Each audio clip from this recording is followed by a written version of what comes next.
প্রশ্ন করছেন সেখানে আপনার উত্তরটা রয়ে গেছে। আপনি কিন্তু বলেছেন তারা ঘৃণা প্রকাশ করেছে, তারা ট্রল করেছে, তারা অনেক কথা বলেছে, তারপরে উত্তরটা আপনি দিয়ে দিয়েছেন। কিন্তু দেখেন আমরা কিন্তু কাউকে নিয়ে ট্রল করছি না, কাউকে কিছু বলছি না।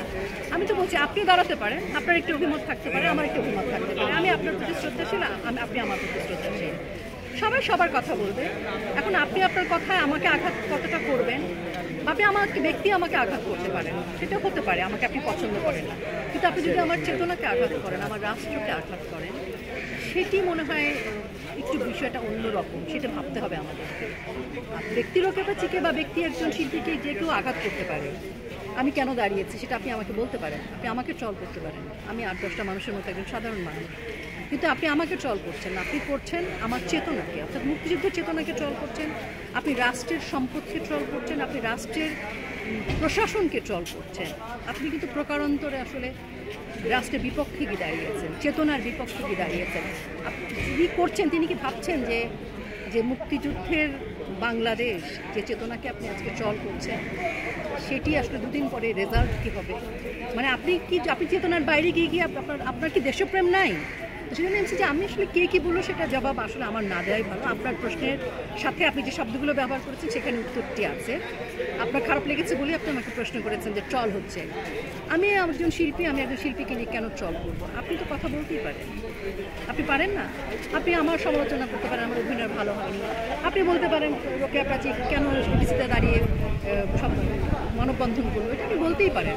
আমাকে আপনি অপছন্দ করতে পারেন, ঘৃণা করতে পারেন, কিন্তু আপনি যখন সামগ্রিক জায়গাকে আঘাত করবেন, এটা বুঝতে হবে যে আপনি আসলে দিনের শেষে আমাকে না, আপনি দিনের শেষে আপনার দেশকে, দেশের প্রশাসনকে, দেশের যে ভিত্তি চেতনা, আমার সোনার বাংলা আমি তোমায় ভালোবাসি, লাল সবুজের পতাকা, আপনি ধীরে ধীরে কিন্তু ওই জায়গাটাই কি দাঁড়াচ্ছে। বলে আমি বিটিভিতে গেছি, আমার বিবেক জাগ্রত হচ্ছে বলে আমি এখানে আছি, আমার বিবেক জাগ্রত হচ্ছে বলে আমি লিখছি, বলছি, আমার বিবেক জাগ্রত হচ্ছে বলে শিশুটির মৃত্যু যেমন আমাকে নিদ্রাহীন করে, আমার বিবেক আছে বলে আমার সাংবাদিক মৃত্যু আমাকে নিদ্রাহীন করে, আমার মেধাবী ছাত্রের মৃত্যু আমাকে নিদ্রাহীন করে, আমার ওই ইউনিফর্ম করা পুলিশ অফিসারের মৃত্যু আমাকে নিদ্রাহীন করে, এবং আমার লাল সবুজের পতাকা আমার বাবা আমাকে দিয়ে গেছে, আমার মুক্তিযোদ্ধা পিতার দেয়া লাল সবুজের পতাকা, মুক্তিযোদ্ধাদের দেওয়া পতাকা, সেটা আমাকে নিদ্রাহীন করে, আমার সোনার বাংলা আমার জাতীয় সঙ্গীত পাল্টাবে সেটা আমার নিদ্রাহীন করে, আমার যখন রাষ্ট্রীয় সম্পদ আমার যে ট্যাক্স আমরা দিই, সেই ট্যাক্সের টাকায় যে রাষ্ট্রীয় সম্পদ হয়েছে সেটা যখন ধ্বংস হয় তখন আমাকে নিদ্রাহীন করে, এবং আমার তখন ভয় করে যে আন্দোলনকে ছিনতাই করে, এই আন্দোলন যেখানে ছাত্রদের দাবি হয়ে গেছে ক্ষমতার উৎখাতের দাবি, ক্ষমতার দাবি, নীল নকশা চক্রান্ত, তখন আমার মনে হয় যে এই চক্রান্তগুলো আসলে যেখানে যাচ্ছে, আজকে আগামী 1 বছরও মেট্রো রেল ঠিক হবে না। তো মেট্রো রেল যদি ঠিক না হয়, আপনি দেখেন সাধারণ যে মানুষগুলো মেট্রো রেলে যেত, তাদের অর্থনৈতিক সাশ্রয়ের কথা চিন্তা করেন, তাদের সময়ের যে ইকোনমিক্যাল ভ্যালু, সেটার চিন্তা করলে আপনি চিন্তা করেন টাকার অঙ্কে কত দূর আমরা হারিয়েছি। আর যে মানুষগুলো চলে গেছে, আপনি হয়তো 4টা মেট্রো রেল বানাতে পারবেন, কিন্তু একটা মানুষকে আপনি ফেরত আনতে পারবেন না।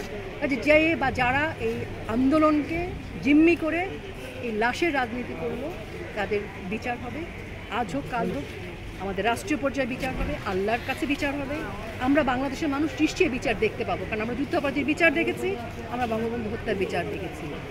যে ছাত্ররা যে দাবি করেছে, কোটা আন্দোলনের দাবি, প্রকৃত ছাত্র যারা, এখন এভাবেই বলতে হবে, তাদের দাবি পূরণের পরও এখন এক দফা দাবি দিয়েছে কিছু মানুষ, যারা রাষ্ট্রের সরকার পতন চায়, আরও অনেক স্লোগান তারা দিয়েছে, যে স্লোগানগুলো আসলে আন্দোলনকারীরাও সেভাবে দেয়নি।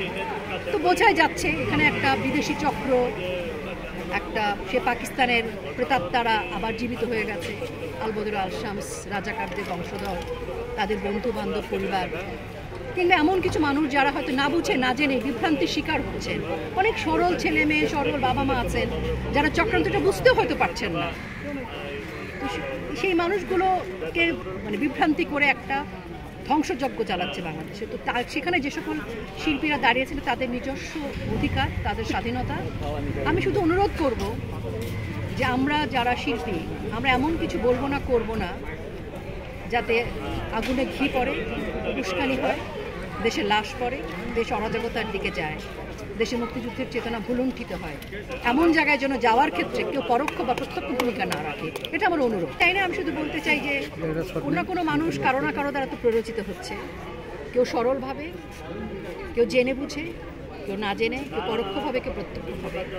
এখন এটা যারা করছেন তাদের বিবেকের কাছে আমি ছেড়ে দিচ্ছি। আজকে আপনার যে লাশ দেখে লাশের কথা বলছি, সে লাশের কথায় বঙ্গবন্ধু কন্যাও কাঁদছেন, আমরাও কাঁদছি, সবাই একই কথা বলছি। তাহলে এত একই কথা যদি আমরা সবাই অনুরণিত করে থাকি, তাহলে এখানে সরকার আসলো কোথায়? সরকার পতন আসলো কোথায়? তাহলে এখানে আপনারা যে চক্রান্তের কথা বলছেন, চক্রান্ত করছেন, এটা তো স্পষ্ট। ওনারা কেন ভাবছেন যে দেশের মানুষ কিছু বুঝতে পারছে না? আর বাংলাদেশের মিডিয়া অনেক শক্তিশালী। আজকে যে কথাটা চাপা পড়ে আছে, যে বিভ্রান্তি দিয়ে, যে গুজব দিয়ে আজকে উস্কানি দেওয়া হচ্ছে, আজ থেকে কয়েক বছর পর সেটি কিন্তু প্রকাশিত হবেই। এবং যে শিল্পীরা বা যারা আজকে এই ধরনের কথা বলছেন, গত দুদিন আগেও তারা কি করেছেন আমরা জানি। তো সেটি আমরা বলতে যাব না। যার যার স্বাধীনতা, আপনি স্বাধীন থাকবেন না পরাধীন হবেন, আপনার স্বাধীনতাকে পরাধীনতার কাছে বিক্রি করে দেবেন, সেটা আপনার বিবেক। আমি সবাইকে বলবো শুভবুদ্ধির উদয় হোক।